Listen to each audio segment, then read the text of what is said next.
What's up, fans? Welcome back to my channel. Welcome to another franchise review, and today we'll be quickly covering. Well, I've been wanting to do this franchise review video of this for a long time, and well, now I got the chance. Hey, summer's almost over, or summer is still around. Well, summer's almost over, and fall is coming, so Halloween season's coming up, and it's still good weather to go out there for camping. And today we'll be quickly covering the Friday the 13th franchise coming up right now, and I hope you guys enjoy the show. All right, guys, quiet on set.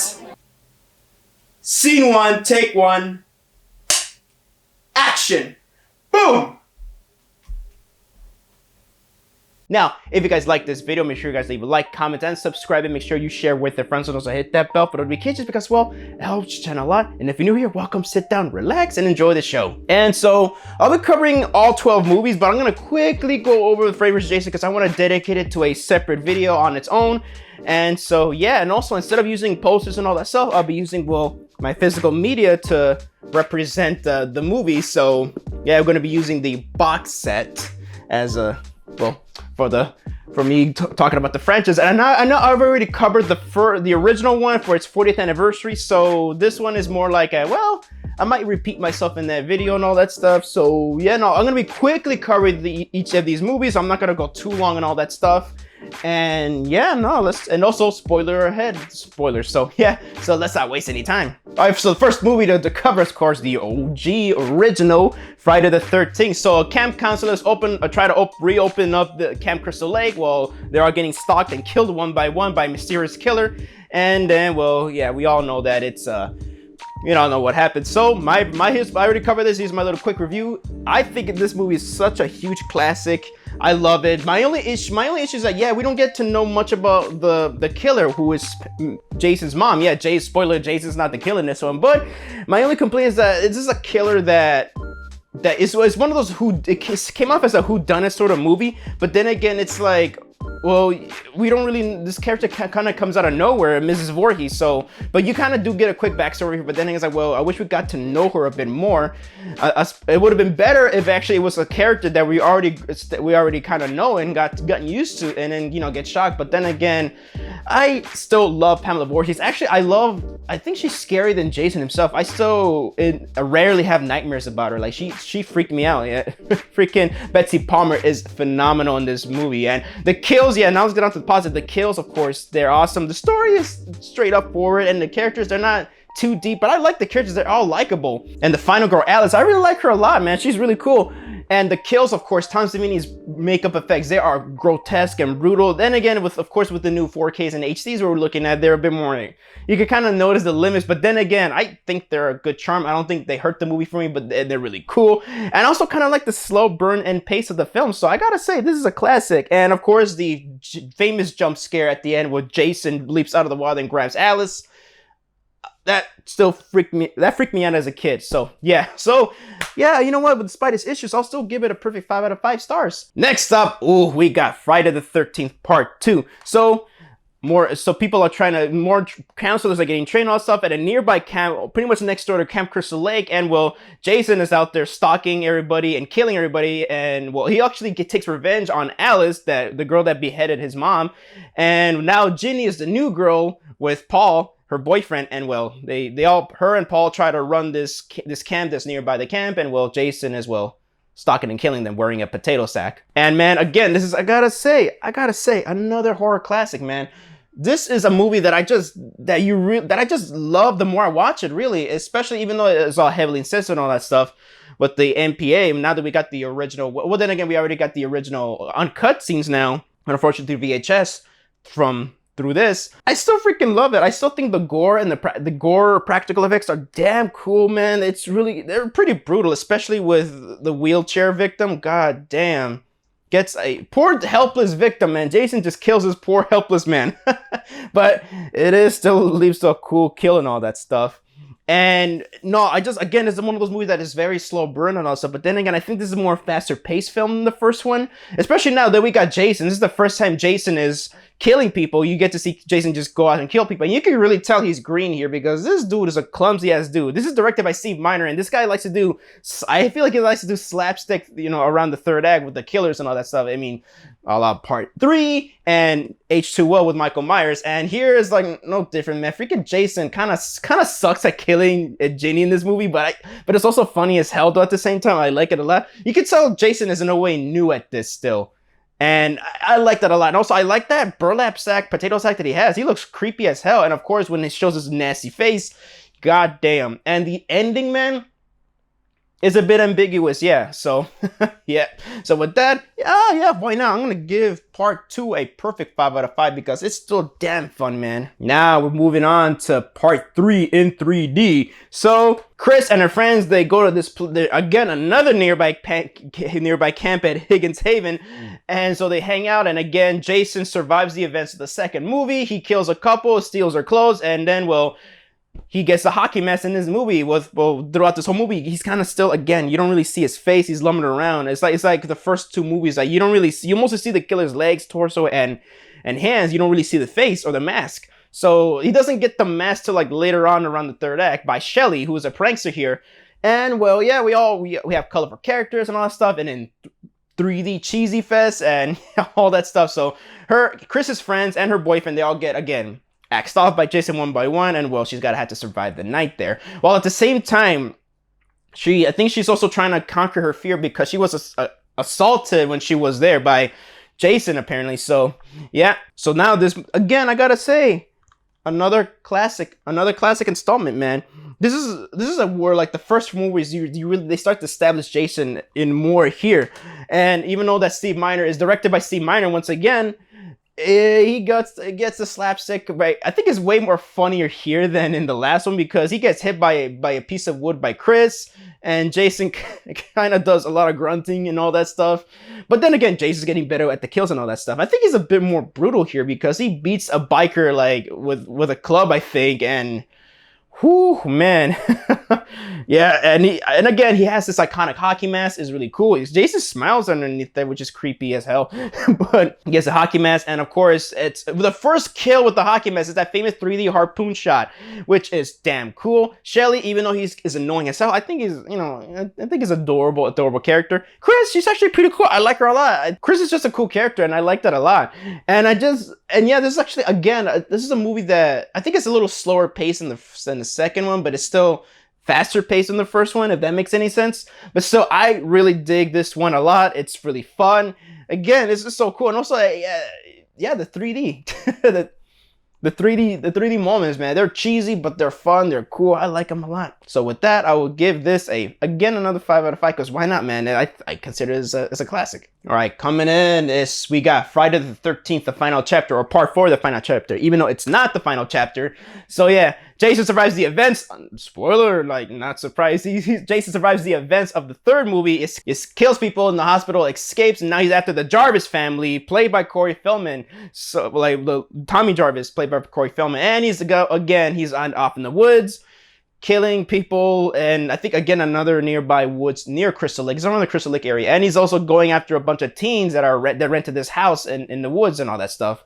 And this guy that's apparently Sandra's brother from the second movie, he tries to hunt down Jason. And again, I gotta say, out of the first 4 movies, I gotta say this is the best one. This is directed by Joseph Zito, and dude, I think the acting is just best here. The acting, the cinematography.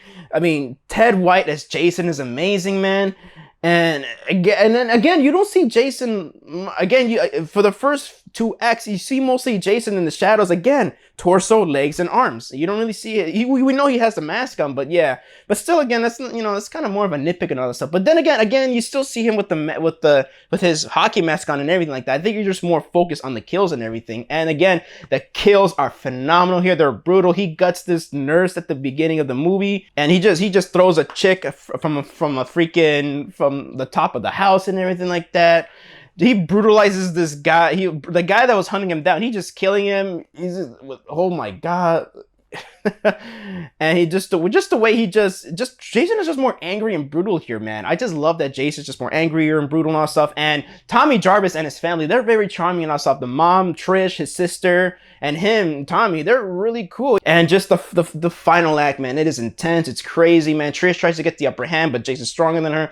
And then Tommy just tricks him psychologically, and that's how he kills Jason. Jason actually finally dies until, well, you know, future sequels, he comes back. So I gotta say, this is a classic movie, and Tom Savini returns to do the practical effects here, and the score is by Harry Manfredini here. It is just insane, man. I just love it. It really does feel like a final chapter, but you know how studios are. But this, I believe this was intentionally to be the final chapter, and then, you know, money talks and all that stuff from the studio. So yeah, they had to make more. So with that, I'll give Friday the 13th, the final chapter, a perfect 5 out of 5. All right, now moving on to Friday the 13th, Part 5, A New Beginning. Tommy Jarvis, now after the events of the first one, is institutionalized, and well, he goes to this house, well, this recreational home, where you're more free to do what you want to do. And well, Pam and everybody, they try to well, you're just trying to rehabilitate and be a normal person in society. They try to run but they try to run this house with a bunch of troubled teens and all that stuff. Well, until Vic kills another boy named Joey with an axe, and then after that incident, well, they're all getting killed by Jason. Of course, spoiler alerts, it's not Jason, it's Roy. All right, so that's just that is. So I'm gonna get on to the review. I actually think this movie is underrated. This is actually one of those installments where I actually quite enjoy. It's really freaking nice to watch every now and then. I actually rewatched it recently, you know, in a while, and it does get a bit gratuitous with the sex scenes, because the director, Danny Steinman, I think he did porn before doing this, and it kind of shows with some of the sex scenes, especially with a lot of the women here, with all the nudity and all that stuff hanging with these shots and everything. But other than that, I think it's cool. The kills are pretty actually cool, man. It's Miguel Nunez Jr. does get a funny ass death, you know, they get stabbed in the shitter and all that stuff. And the kid that plays Reggie, man, Reggie the Reckless, is awesome. Tommy Jarvis, actually, for a guy that went through a lot, he's really good here. I really like that a lot. The actor is really cool, and the girl, the actress that plays Pam, man, goddamn, Melanie Kinnaman, man, goddamn, she fine as hell. Man, also the pacing is really nice. The kills are pretty good, and Roy, man, he was a pretty damn good Jason impersonator. I saw this movie as a kid in Telemundo one time, and I thought that it was Jason the whole time. And then once you see, well, Roy in the mask, I'm like, that's the wrong mask. It has the blue marks in there rather than the red ones. But yeah, and the ending is, well, it doesn't go anywhere. But I think they were trying to place Tommy as the new Jason, but then again, that didn't really go through and all that stuff. So yeah, but no, I actually really like it. The kills are good. My favorite kill, of course, is the belt scene after the sex scene. And no, yeah, that's really cool, man. And it's really nice. We got this hillbilly, like this son and mom. They're funny as hell, and they're fun to watch. And no, yeah, that's really cool. And how Roy dies, it's pretty intense. Yeah. So yeah, with that, I'll give Friday the 13th, Part 5, A New Beginning. You know what? I'll just give it a nice, safe 4 out of 5. It's not perfect and all this stuff, but you know what? I love it. Whew. Coming in next is my favorite Friday the 13th film, spoiler alert. It is Part 6, Jason Lives. So Tommy and his friend, I believe they escape the mental institution. So then they go off to Crystal Lake to go to the graveyard and dig up Jason's body, because Tommy doesn't think Jason's actually dead. They dig his body up, and well, Jason's dead. He's Jason's for sure dead for sure. He killed his ass. But, you know, Tommy's trauma and his flashback when he was a kid kind of makes him, he goes on a manic episode, and he stabs him with a metal rod. And so he tries to cremate it, but then lightning strikes and Jason's back. And Jason becomes the zombie hockey mask killer that we all know and love to this very day. So, you know, credit to Tom McLaughlin, the director, man, and the writers and everybody involved in this movie. They kind of created the iconic Jason in a way that we know, and the modern Jason that we know and love. So Jason is back on a rampage, and well, Tommy's trying to get the sheriff to stop it. And well, the sheriff thinks he's crazy. He thinks he's the one committing the murders, but Jason he went back to Camp Forest Green, not Crystal Lake, because they tried to chase it in to make, you know, I don't know, because of the controversy, but now he's going after Megan and her friends and all that stuff. And well, awesome slasherness ensues. And my God, guys, I love this movie. I love this movie. I love Jason Lives, man. I thought I was gonna get scared. Even then, I enjoyed watching movies as a kid, but I would still get freaked out by Jason. This movie made me fall so in love with the franchise. I just love it. The opening, even Tom McLaughlin made it clear that he wanted to, you could put this in black and white and it looks like a nice 1930s Universal Monsters film.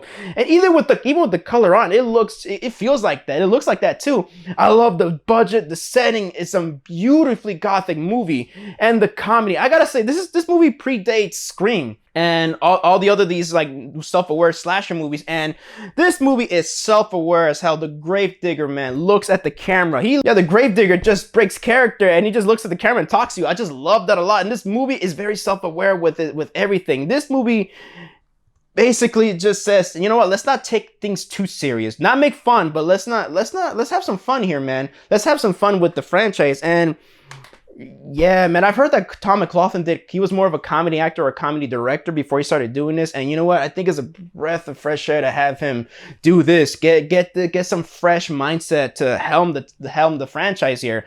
And it is awesome. Okay, and again, even though of course the MPA kind of hack and slash the gore and violence, but it still looks brutal. The kills are cool. Jason he twists and he decapitates a girl. Jason just basically he stabs the shit out of Tom McLaughlin's wife in real life, and that one not in real life, but in the movie, you know. And man, oh man, I just love it. And the ending is pretty fun. It's cool as hell. Megan is so cute. Her and Tommy, they're pretty cute together.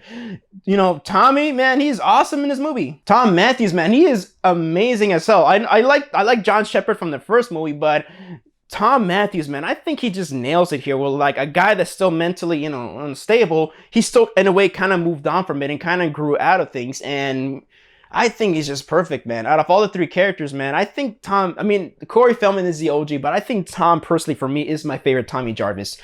And man, oh man, he's having a blast. The acting is amazing, man. Everybody is giving it the all here, in my opinion. And it is cool, self-aware, it's funny, it's fun as hell. The kills are great. The score is good, man. And it's just awesome, man. I love this movie. I love this movie. I would love to go into more detail on why I love this movie, why I think this is a masterpiece. But man, oh man, I love Friday the 13th Part 6. Jason Lives. It is my favorite. If I had to, you know, if you guys want to know my favorite Jason movie, it's this one. And yeah, with that, no surprise, I'm going to give Friday the 13th Part 6, Jason Lives, a perfect 5 out of 5. Coming up next, we got Friday the 13th Part 7, The New Blood. I almost said 6 right there. Blah, blah. But yeah, so Tina and her mom and her doctor go back to their old house where her dad, I think she blames herself for accidentally killing her dad and all that stuff. Well, her doctor's kind of like exploiting her because she has telekinetic abilities. And next door, there's a group of teenagers and all that stuff causing trouble. But then again, there's a nice handsome man there that's, you know, trying to, you know, hook up with her and all that stuff. And I feel like she wants to live a normal life and all that stuff. Well, she accidentally will freeze Jason from his watery grave, and now he's all, you know, now he's on a rampage and all that stuff with some unfortunately censored kills. But then again, I still like the kills and everything like that. And this is the first time we get Kane Hodder, who is personally my favorite Jason of all time. We get him in this movie. So yeah. So yeah, again, this is another movie where I actually quite like the human characters, man. They have this nerd character and all that stuff that tries to hook up with the bitch of the movie, but yeah, we all know that doesn't really end well. Tina is so good in this movie. Her mom is so good. Her doctor, asshole. He knows how to play an asshole doctor, and he is so good in this. Her love interest, pretty nice guy too. The acting is really nice, and we get the iconic sleeping bag scene. Yeah, let's get on to the kills now. I want to get to the kills. We got the iconic sleeping bag kill scene. We get Jason just tearing shit apart, man. And just man, he beheads a guy, even though it's censored and all that stuff. You imply what it is. He just crushes a dude, like his skull like crazy, man. Ooh, Jason is angry and brutal in this movie, man.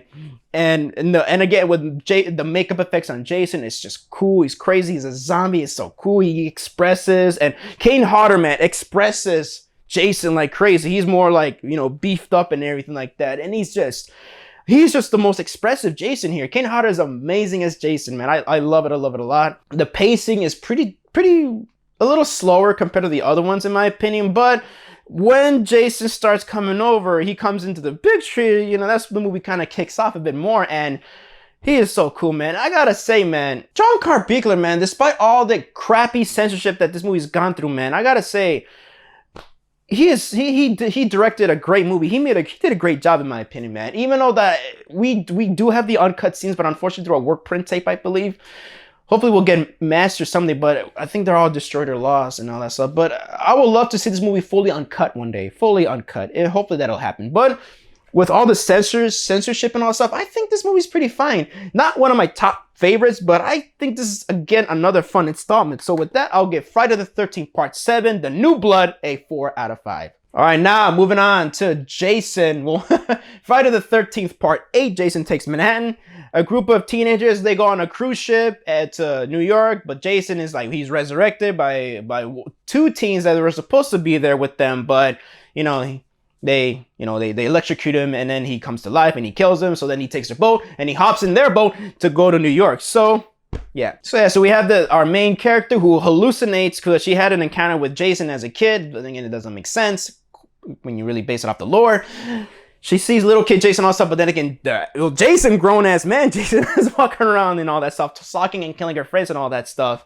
And he chases them down to New York and all that stuff, and well, chaos basically ensues there. So the movie mostly takes place on a cruise ship, but there are some moments where it takes place in New York.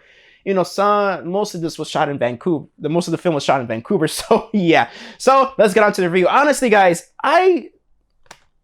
this movie's underrated. I think it's underrated, but this is my least favorite Friday/Jason movie of all time. It's mostly because, it's called Jason Takes Manhattan, and he's barely in Manhattan. He's in a good chunk in Manhattan, but not much, really, for like 30 or 20 minutes. Mostly this movie's, we all make the joke, oh, Jason's on a cruise ship. But, it kind of doesn't really live up to the name and all that stuff. And also, I think that the practical effects are not as good here compared to the other ones. I think the first 7 had solid practical effects, especially Part 6, I think, because the budget got bigger with that one, in my opinion, I think. But this one, you can really tell the budget wasn't really high. But then again, you don't really need a high budget to make good stuff. But you can really tell that they were held back with budget, and especially held back with budgetary restraints just by not shooting in New York.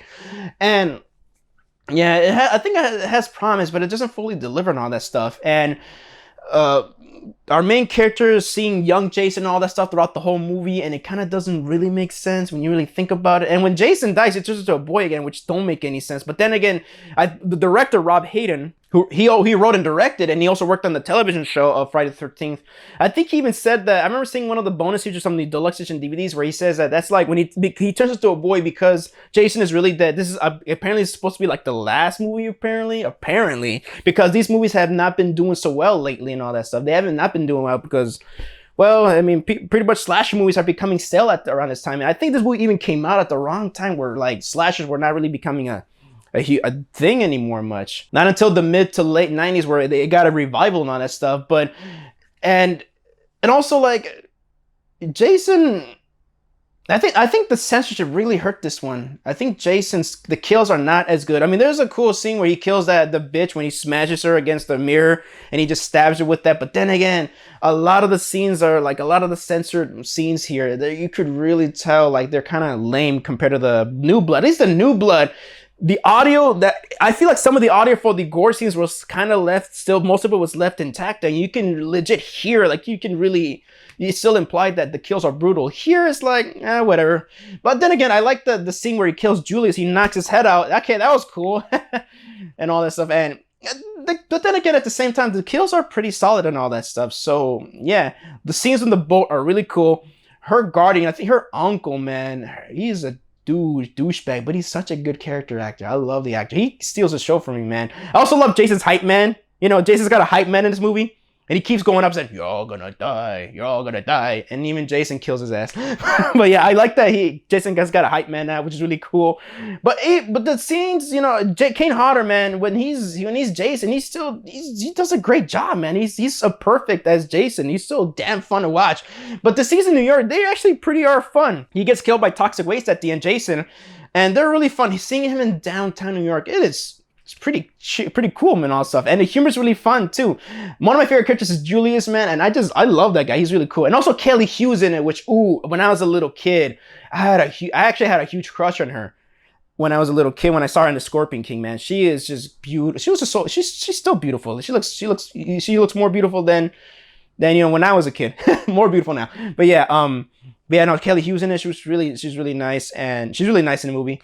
And no, and the main character's really cool. I like our two love interest characters. They're really nice. And her teacher that dies, I like her too. I like the characters fine. It's just that, this movie is kind of boring in many areas, honestly. And especially with the kills, yeah, it just doesn't fully deliver. But at the same time, even though it gets boring, actually, no, let me take it back. It does get boring from time to time, but it's still in a way a fun movie. I still like the movie, honestly. I think it's a bit underrated, but it is my least favorite. I think it's because just with all the strengths and all that stuff that Rob Hayden had, it could have been a better movie. But other than honestly, for what it is, I think it's pretty decent, man. So with that, this is actually my least favorite, but I don't think it's a bad movie at all. So with that, I'll give Friday the 13th Part 8, Jason Takes Manhattan, a nice solid 3 out of 5. All right, now we move on from now we're done with the original 8 Paramount films. Now we're moving on to Jason Goes to Hell, the final Friday. Yeah, we heard that before. So Jason is blown up and killed finally, but then again, his heart kind of possesses. Now he's soul hopping, body hopping a bunch of other dudes, like some dude, like some medic. He eats his heart and all that stuff. A doctor eats his heart and he possesses him. And then he's very like homoerotically body hopping on other guys and all that stuff. So basically, he's after his half sister who has a daughter. Now there's this hunter, this dude, this bounty hunter named, I believe his name is Creighton Duke. He's really cool. He's a fun character. He's a fun character, honestly. He says in order for Jason to be reborn, he needs to be reborn through another Jason. I forgot what it was, but it's it's Necronomicon stuff, which Necronomicon makes an appearance in this movie. So then again, it kind of leaves up to like this interpretation that maybe Pamela Voorhees kind of resurrected Jason himself. Maybe Jason did drown and then she resurrected into the Necronomicon. I think it's just some crazy theories that I believe I've heard. But yeah, no, Jason is body hopping, so he's not really Jason actually throughout the whole movie until the very end. So he's after his family and all that stuff. Well, her ex-boyfriend comes in and all that stuff, and well, stuff like that. Just, typical. What are they gonna do if Jason's out there? Now it's up for them to stop him. So yeah, actually, overall, even though I gotta say this is pretty ambitious. I gotta say, Adam Marcus, man, I gotta say for his ambitious is pretty solid. It doesn't hit all the time, in my opinion. So yeah, the biggest elephant in the room is, I feel like it was kind of a mistake, sort of, to not have Jason throughout the whole movie like that. Like, just he's in the movie, but he's like more. He's possessing other guys with supernatural powers and all that stuff, and it's also his form is kind of a worm, so it's basically he kind of looks like this. He kind of looks like this throughout the movie, I believe. And no, actually, I don't think he does. But he's kind of a worm in this movie, hopping all that stuff, and the way he comes back is very like I understand where the actress is coming from who plays his half sister here. But yeah, it kind of, you kind of miss him, Jason, the hockey mask Jason here. But then again, the kills are awesome, man. Especially, I highly recommend the uncut version of this film. I heard there was a director's cut that Adam Marcus was petitioning, but I don't think it came to fruition. Hopefully, we'll get it someday. Hopefully, through a Screen Factory 4K release. But yeah, no, the scenes are pretty cool. They're really nice. They're gory. He punches somebody, and her jaw goes inward. I like that. And the climax is pretty freaking fun. And you get a dagger and all that stuff, and just you stab he gets stabbed in the heart, and he gets dragged to hell. And I'll get to the stinger at the end. I mean, in a few minutes. But yeah, overall, it's actually pretty fun. The sex scene is crazy, I gotta say. It is pretty crazy, and but there's still it's a pretty fast-paced movie, in my opinion. I don't think it's boring at all. Even though I wish that we got more Jason and all that stuff, he's still like, he's still doing his thing and all that stuff, without the hockey mask. And when he becomes Jason again, yeah, he's Kane Hodder just delivers it again. Again, Kane Hodder comes back as Jason, and he's still got it. He's still pretty having fun. Yeah, I just wish that, again, there was more Jason and hockey mask. But then again, you know what? The more I watch it, actually, the more I appreciate it. This is a movie that I don't really watch much out of all of them. But this is my favorite horror franchise of all time. I'm pretty sure there's a movie in the franchise that you don't watch a lot. You watch the least. I watch this a lot, but not as much. But the more I watch, the more I'm appreciating it. Especially its ambiguity and all that stuff from Adam Marcus. So, yeah. And of course, the stinger at the end. Where Freddy drags his mask in hell, and it leaves you, and it lets us hang in for Freddy vs. Jason until like we had to wait like 10 years for that to happen. But hey, it happened and all that stuff. So yeah, no, but yeah, I really like this one. I like this a lot. Actually, you know, compared to the Jason Takes Manhattan, I like this one a little bit more. But then again, it is still in my bottom list. But I look, again, I enjoy all these movies. So yeah, with that, I'll give Jason Goes to Hell a solid 3 out of 5. Both cuts, theatrical and the R-rated theatrical and the uncut version. All right, coming in next is Jason X. So Jason, they got him and they're doing experiments with him. But then again, Rowan, who is, I gotta say, when I rented the DVD, I saw this as a kid, I had a huge crush on Lexa Doig. And oh my God. Yeah, so Rowan wants to just, you know, freeze him or just kill him and all that stuff. Well, we got David Cronenberg doesn't agree, but then, you know, Jason, played by Kane Hodder once again, this is his final performance as Jason. He gets loose, kills everybody, but then again, tries to go after Rowan, but Rowan, you know, gets him and all that stuff in the cryo chamber, but he stabs, his machete stabs through her. And then, so she and him are both, they get preserved through a cryo chamber. So a couple hundred years later, group of teenagers in the school come in, they discover them, and then they basically find out that she has life, so she's revived. Jason thaws because he smells sex in the area. Of course, teenagers having sex and all that stuff. Smells sex in here. He comes back, does that awesome liquid nitrogen kill, and he's on a rampage, and now it's up for them to stop him once and for all. So I gotta say, throughout the year, I remember this is one of those movies where I liked as a kid, but then as I got older, I went through my film bra years, pretentious film bra years, and I hated it. It was fun to hate on this movie, but now as an adult, especially after just enjoying all the movies from the Screen Factory box set, I love this movie. I don't care. You know what? I'm just gonna say I love this movie. This movie's fun as hell and all that stuff. And yeah, man, it's just fun as hell. It has my favorite final girl, Lexa Doig, who plays Rowan. She's awesome. She's strong. She's badass.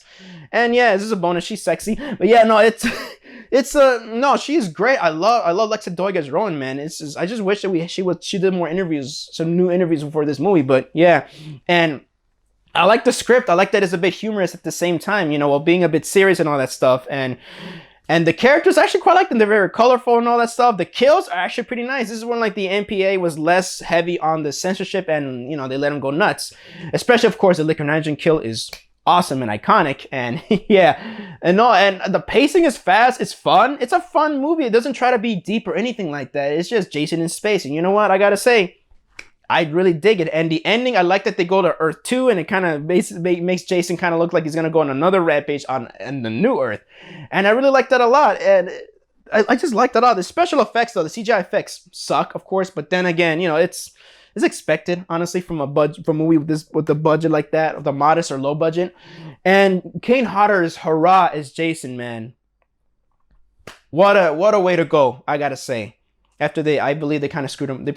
I believe they screwed him over for Freddy vs. Jason. But what a way to go, honestly. This man, he gave a great performance. And also, Uber Jason, I like that design. I'm still waiting for an action figure of that. Or like a NECA figure. I don't know if they ever done one, but yeah. But no, Kane Hodder was great as Jason. As his final performance as Jason. He was really good. So yeah, I think this is fun as hell. The android scene is really cool. I like it a lot. I think it's funny. It's cool to watch. It's cool to watch, actually. I think it's really cool. It looks a little high budget and all that stuff. And it's a fun movie. It doesn't try to go deep and all that stuff. Was this movie necessary? No. And is it on my low list? Yeah, I would say yeah. But I still love this movie. This is fun as hell to watch. And I would watch it every now and then. This is a fun movie, and you know what? I am not going to apologize for that. So with that, I'll give Jason X a solid 4 out of 5. All right, now we're on to Freddy vs. Jason, but I'm going to save a more in-depth review for near future.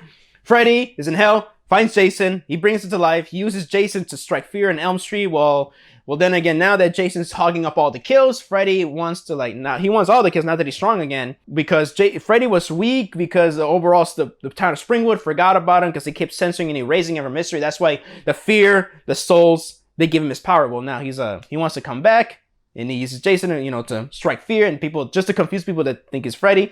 So now Freddy wants all the kills. I know, going all over the place here, but yeah, Freddy wants all the kills to himself, and so now he tries to kill Jason, and then instead of an easy kill, it's a fight. So yeah, overall, I love this movie. You know what? I would go out as far as say it's a masterpiece. I think this is how you do crossovers, man. They respect both lores. Robert Englund, Freddy. It's his, yeah, this is his final performance as Freddy, as far as we know. I don't know, we'll see. But nah, I think he said he's too old to play Freddy now. But as his final performance as Freddy, damn, he's really cool. Ken Krishinger, even though he replaced Kane Hodder, because originally Kane Hodder wanted to be Jason, but they gave the job to Ken. I think it's pretty good, even though I think he's one of my least favorite Jasons, because all he does is stumble around. But then again, that's more Ronnie Yu's direction to more like a Frankenstein kind of character. But yeah, the fight scenes are cool. I like the, of course, the fight with Freddy and Jason in the Dream World, and then the fight in Crystal Lake. And all stuff is cool. The human characters are a lot to be desired. Even though Lori, I think she's so hot. She's played by Monica Keena and all that stuff. So, yeah, but I think she's okay. And of course, Jason Ritter. I love Jason Ritter, but he's so in this movie. The human characters they're all right. The story is actually pretty decent. I think it's the best one with all those terrible scripts they had. I think it's the best one. Damian Shannon and Mark Swift, I think they did a great job with the story here. And director Ronnie Yu did a great job directing this. So yeah, no, and yeah, it's a cool fight scene. There's a lot of gore. It gets cartoonish at the end, but I love it a lot. So yeah, that's just, I'm not going to go too into depth with this too much because I want to save it more for a more future video about this. So with that, I'll give Freddy vs. Jason, why not, a 5 out of 5, because why not? I really think, despite its issues and flaws, I still dug this a lot. It's still a fun movie to watch. All right, we're on to the last one, and it is the Friday the 13th, 2009 remake. So this movie basically collects the first 4 movies and kind of smashes it into one. So Jason, Mrs. Voorhees gets killed. Jason comes to life. Well, Jason comes in, he witnesses it, and then he takes the mantle of his mother. And so years later, he goes after a group of teenagers trying to look for some weed, and well, he kills every single one except he keeps one who is the sister of the main character, played by Jared Padalecki. He catches her because she looks like his mom. And then 2 weeks later, a new group of college students, they go out to this cabin. Trent, that is played by, I think, Travis Van Winkle. Yeah, that's his name, Travis Van Winkle. He plays Trent. He plays his character Trent in this one, and he plays another character named Trent in the first Transformers, because he's in this Transformers movie. That credit goes to James Rolfe there. But yeah, no, he goes after these college students who are in this cabin, and Jason, he has a burlap sack over his head at first, but then later, like, he switches it for a hockey mask by killing a guy that grows his weed and all that stuff. And again, Jason's been stealing kerosene and all that stuff. So yeah, so Jared Padalecki goes in there and he tries to find his sister. Well, he encounters a group, and all that stuff, and him and the love interest, they go off, and sex, blood, and guts ensues. So I gotta say, guys, at first, when I first saw this, I saw this in theaters, an opening Friday night. I saw this in theaters. That's the story for another time. I have a funny story to tell about that one day. But I saw this movie in theaters, and I loved it. It was actually, I think it's my favorite, or one of my favorite moments in cinema, in a movie theater experience, because it was kind of like a party, but we were all respectful. We were all being respectful in the movie theater. We all shut up and all that stuff, and we all cheer for all those moments, especially the opening title and all that stuff. So yeah, no, but then I went through a pretentious film bra phase, and I hated the movie because it's like, it was cool to hate remakes now and at the time. But now, again, kind of like with Jason X, as a grown man, especially watching this and all that stuff, same circumstance, I really dig this one. I think it's one of the better Michael Bay Platinum Dunes produced movies, and it's not the best. I think Texas Chainsaw, I think, is a bit better, but this one is cool. I like that they combine the elements of the first 4 movies and excuse me, and in a way kind of respect that. They got Damian Shannon and Mark Swift to come in and write the movie from Freddy vs. Jason. And I think they did a solid job. And actually, I like the characters, even though one of the characters is kind of annoying. It's still fun. I like that. Juliana Gill is super hot as that chick that sleeps with Trent and all that stuff.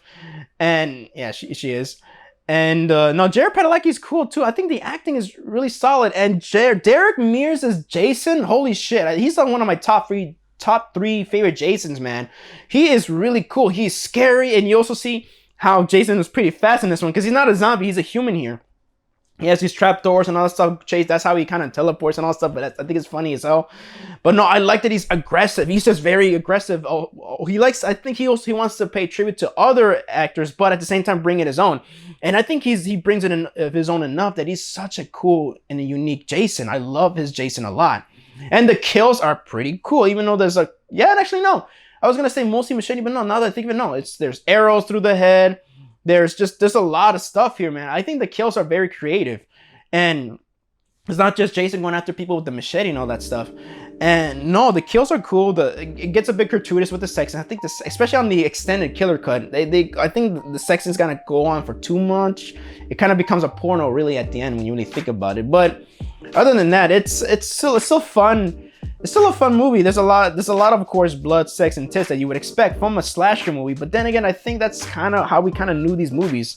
So I don't think they don't really bring too much new to the lore, aside from Jason becoming more of a hunter killer and a more aggressive killer, and bringing him back as a human than, you know, the more killer that the teleporting zombie killer that we know and love. But no, it's really cool, and the cinematography is well done, and it's the same. Yeah, it's Marcus Nispel. He's the same director that did the Texas Chainsaw Massacre remake, and he did a great job. I gotta say, he did a fantastic job with this, and I liked it a lot. I quite like the characters. The kills are good. The cinematography is beautiful. Yeah, Marcus Nispel's direction is great, and Derek Mears is one of my favorite Jasons of all time. So yeah, even though despite my issues with it, I still enjoy this remake. So with that, I'll give the 2009 remake of Friday the 13th a solid 3 out of 5. Holy shit! Woo! Yeah, guys, that was well, that was fun to do.